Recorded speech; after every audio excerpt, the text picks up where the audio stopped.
It wasn't just a shortage of steel, it was a failure of logic.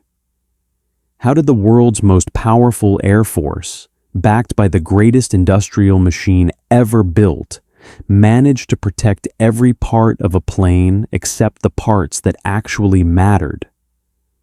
It wasn't just a military blunder, it was a statistical suicide. How did a fleet of bombers, engineered to be the most durable machines in history, collapse so easily under the weight of their own common sense? Why did the High Command spend millions of dollars reinforcing the very parts of the aircraft that had already proven they didn't need it? And why did the lives of every pilot in the sky depend on a group of researchers in a quiet office that the generals didn't even bother to visit? But that was only the surface. History tells us the war was won by the loudest voices and the heaviest bombs. But the cameras missed the real battle.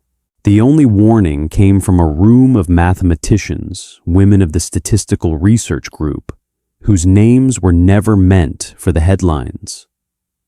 They were the calculators in skirts, ignored because they hadn't seen a single day of combat, because they were outsiders in a world of brass and gunpowder. Why did the powerful system ignore the only tactic that could save them? The answer wasn't in the classified vaults, but in the hands of the underdog, in the quiet, patient work of those who saw what the soldiers could not. The year is 1943. The sky over occupied Europe is not a battlefield. It is a graveyard. Every morning, the airfields of eastern England are a symphony of chaos. The air is thick with the smell of high-octane fuel and the metallic tang of burnt oil. Hundreds of B-17 flying fortresses, massive, four-engine behemoths, roar into the clouds, their silver skins gleaming with the promise of American industrial might. They are the symbols of an empire that believes it can engineer its way to victory. But every evening, the symphony turns into a dirge. The crews on the ground watch the horizon, counting the specks in the distance. They wait for the planes that will never return, and for the ones that do, the sight is harrowing. These flying fortresses limp back to the grass strips with their tails shredded like lace. Their fuselages are torn open by flak, exposing the shivering men inside to the freezing wind of 30,000 feet. The air crews are terrified. They are flying in what the brass calls the zone of death. The survival rate for a bomber crew is mathematically abysmal. If you are a pilot in 1943, you aren't just fighting the Luftwaffe, you are fighting the clock. The military hierarchy is desperate. They look at the battered planes returning to the hangars, and they see a clear, undeniable pattern. They pull out their clipboards and they map every single bullet hole. The wings are peppered with lead. The midsections are riddled with holes from 20mm cannons. To the men with the stars on their shoulders, the data is screaming a single, obvious command. They believe that to save the men, they must armor the parts of the plane that are being hit the most. The logic of the system is simple. If there is a hole here, put steel there. But there is a fatal flaw in this thinking. A mechanical betrayal that the generals cannot see from their mahogany desks. In the unforgiving physics of aerial combat, a bomber is a delicate balance of lift and weight. Every pound of armor added is a pound of fuel or ammunition lost. If you blanket the entire aircraft in steel, it becomes a flying brick. It chokes like a drowning swimmer. struggling for altitude until the engine stalls and the machine betrays the pilot to the gravity below. The generals are trapped in a mindset of crystallized arrogance. They have the reports. They have the visual evidence. They have the manual of correct procedure. Imagine a micro scene in a smoke-filled briefing room. A young researcher, barely 24 years old, stands at the edge of the table. She is from the Statistical Research Group, the SRG. She watches as a general slams a heavy hand onto a diagram of a B-17. "The wings!" the general barks. His voice is gravel and certainty. "Look at the wings. They're coming back looking like Swiss cheese. We reinforce the wings, or we lose the war. It's simple arithmetic, girl, not a philosophical debate." He mocks the idea of nuance. He treats the damage as an indictment of the plane's strength rather than a clue to its survival. He prioritizes the procedure over the reality. He sees the damage, but he is blind to the ghosts. While the system screams in panic, these women are working in the shadows. They aren't looking at the planes on the tarmac. They are looking at the empty spaces in the sky where the planes should be. They understand the black box of military failure. In their world, the action is simple. A pilot flies into combat. The black box, the mechanical reality of the war, is where the logic breaks. The military assumes that the planes they see represent the entire truth. But the reality is that a plane hit in the engine or the cockpit doesn't limp back to be counted. It disappears. It disintegrates over the English Channel. The output of the system's logic is immediate disaster.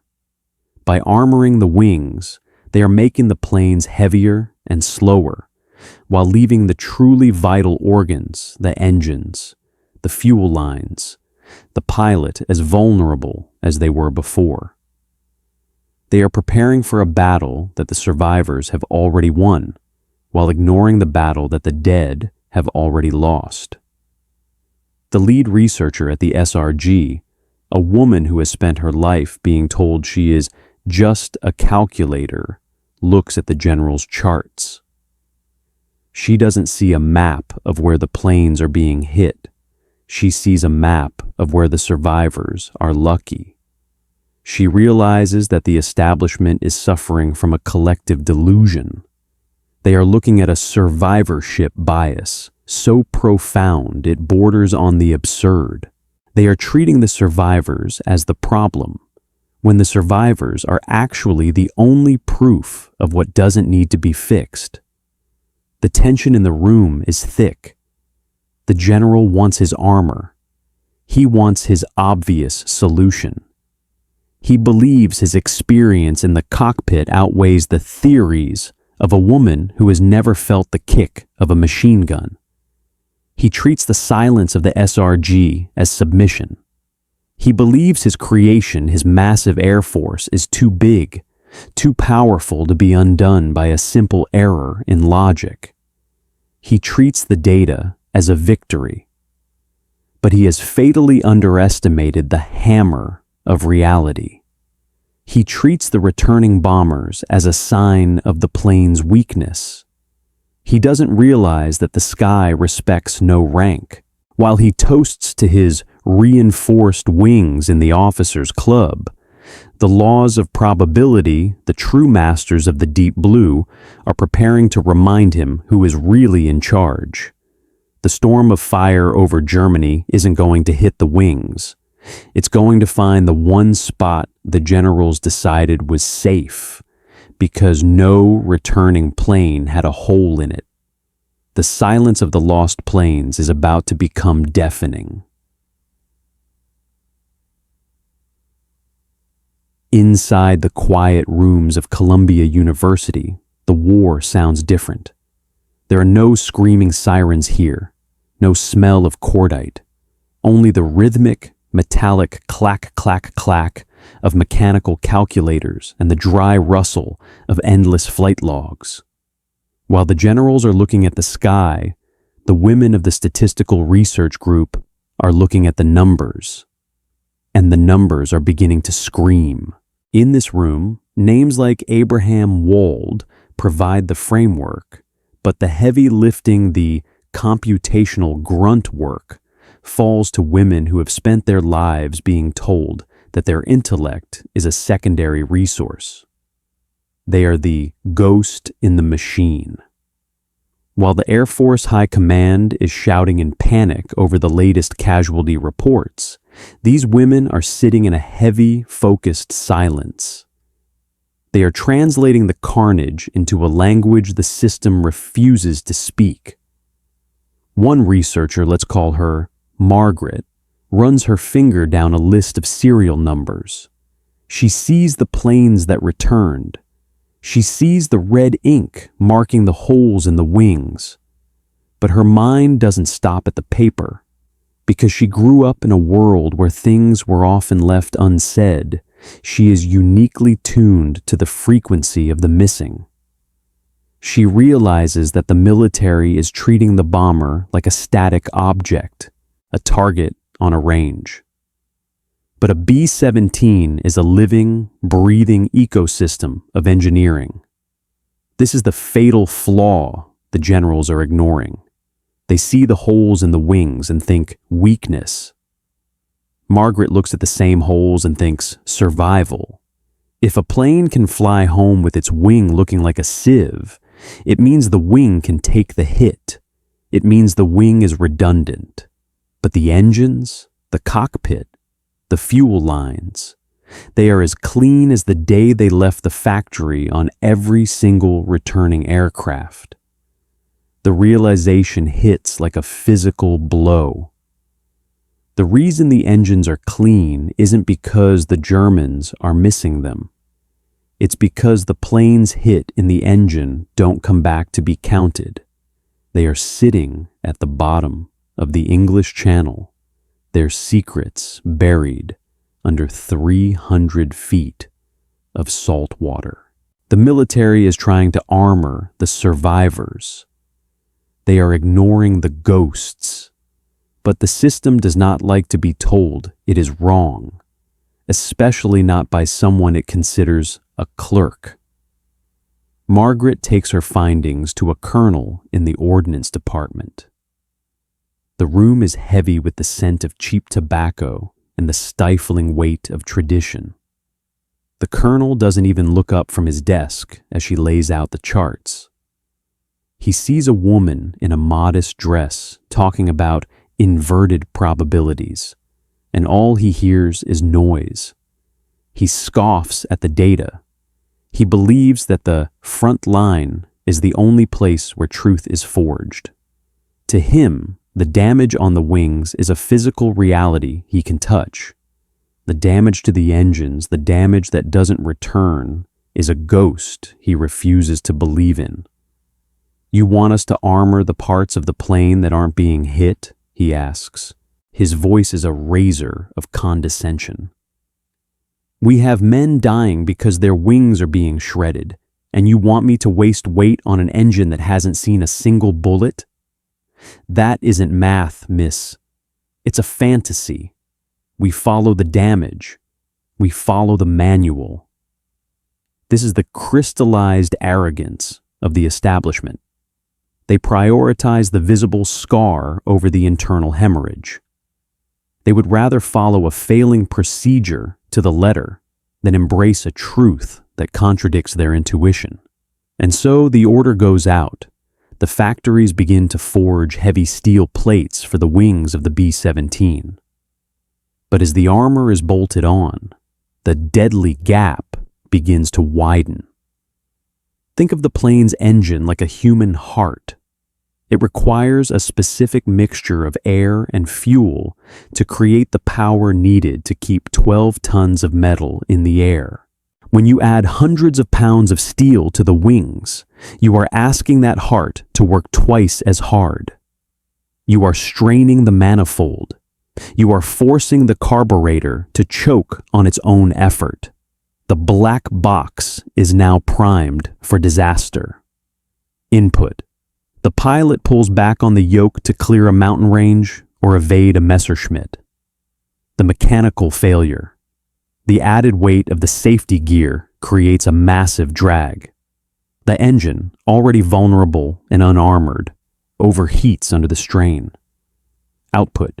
The plane doesn't just lose a wing, it loses its lifeblood. It stalls, and it falls. The very thing meant to save the pilots is now the anchor dragging them into the earth. The casualties don't drop, they spike. The generals are baffled. They believe they have fixed the problem because they followed the data they could see. They treated the silence of the enemy as a sign of their own brilliance. They believed that because they had armored the wings, the enemy had been neutralized. But they had fatally underestimated the hammer of physics. The Luftwaffe hadn't stopped firing. They had simply found the one spot the Americans had left wide open, the spot the SRG had begged them to cover. While the colonels toasted to their reinforced fleet in the safety of the base, 1,000 engines were screaming in the dark over Germany, preparing to remind the high command that logic is not a suggestion. It is a law of nature. The arrogance of the system has created a graveyard in the clouds. And back in that quiet room at Columbia, Margaret watches the new reports come in. She sees the names of the missing. She sees the survivorship bias turning into a death sentence. She knows the truth, but she is shouting into a vacuum of brass and ego. The disrespect is no longer just a social slight, it is a body count. She knows that until the laughter stops, until the generals realize that their common sense is actually a suicide pact, the sky will continue to rain silver and bone. She is waiting for the moment when the system finally breaks and realizes that the underdog was the only one who could see the invisible bullets. Now the laughter stops when the coffins arrive in numbers that the propaganda office can no longer hide. It is late 1943, and the reinforced bomber initiative is a demonstrable catastrophe. The planes are heavier, slower, and falling out of the sky at an even higher rate than before. The generals, once so certain of their simple arithmetic, are now staring at a map of Europe that has become a black hole for American youth. The system has hit a wall. The manual has failed. And in the silence of that failure, the ghost in the machine finally steps into the light. There is a final desperate meeting. The air is thick with the smell of stale coffee and the cold sweat of men who know their careers, and thousands of lives are slipping through their fingers. The lead researcher from the Statistical Research Group stands before them again. But this time, she doesn't bring charts of where the planes were hit. She brings a map of the empty spaces. She points to the engines. She points to the cockpit. She points to the fuel lines. Areas that, on every returning plane, are pristine, undamaged, white as bone. You are armoring the holes, she says. Her voice is no longer a suggestion. It is a verdict. But the holes only exist because the plane was strong enough to survive them. You are looking at the survivors and trying to make them better survivors. You should be looking at the dead and asking why they didn't come home. The cognitive bridge finally snaps into place. Because she was an outsider, because she was a woman forced to navigate a world that didn't want her, she understood what it meant to be invisible. She understood that the most important truths are often the ones that aren't allowed to speak. While the experts saw damage, she saw proof of endurance. While they saw complexity, she saw the pattern of absence. The logic is a cold, hard diamond. If a plane is hit in the wing and returns, the wing is not the problem. If a plane is hit in the engine and never returns, the engine is the vulnerability. The Bakhtin black box is finally opened. Input. The Ordnance Department reverses its entire philosophy. The mechanic. They strip the heavy steel from the wings and bolt it onto the engines, the fuel tanks, and the pilot's floorboards, the places where, statistically, no returning plane has ever been hit. Output. The planes become lighter, the engines breathe again, and suddenly, they start coming back. The impact is instantaneous. The zone of death begins to shrink. Thousands of men who were destined to become oil slicks in the Atlantic are suddenly walking off transport ships in New York Harbor, hugging their mothers, and living lives they were never supposed to have. But here is the bitter aftertaste, the weaponized irony of history. When the war ends and the medals are pinned to chests, they are pinned to the men who flew the planes. They are pinned to the generals who signed the orders. The names of the women in the Statistical Research Group, the ones who actually solved the puzzle of the flying coffins, are filed away in gray cabinets in the basement of Columbia University. They are the underdogs who saved the world and were promptly forgotten by the world they saved.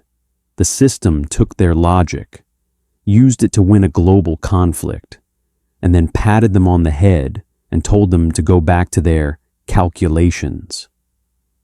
They didn't receive parades. They didn't get statues.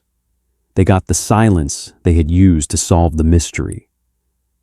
As we look at the world today, we must ask, do we see this same hubris in our society? We live in a culture obsessed with success stories. We read the biographies of billionaires and the 7 habits of world leaders. We look at the survivors of the economic and social wars, and we try to armor ourselves with their bullet holes. We copy their habits, their routines, and their mistakes. But we are still looking at the wrong parts of the plane. We ignore the thousands who did the exact same things and failed. We ignore the ghosts of the startups that crashed and the artists who vanished. We are still suffering from survivorship bias, blinded by the visible and deaf to the silent. The story of the SRG is a mirror reflecting our own modern arrogance. It reminds us that the truth isn't always in the data we see. It's in the empty spaces we're too proud to look at. The most dangerous blind spot isn't a lack of information. It's the belief that the information we have is the whole story. If you believe that stories like these deserve to be remembered, join our ranks by subscribing. Help us keep the silence of the forgotten from becoming permanent. We have synthesized this narrative from reputable historical archives and verified sources. However, the fog of war often extends to the history books. If you spot any inaccuracies or have additional details to share, please correct us in the comments. We strive for the absolute truth, and your knowledge helps us get there. Thank you for keeping history alive.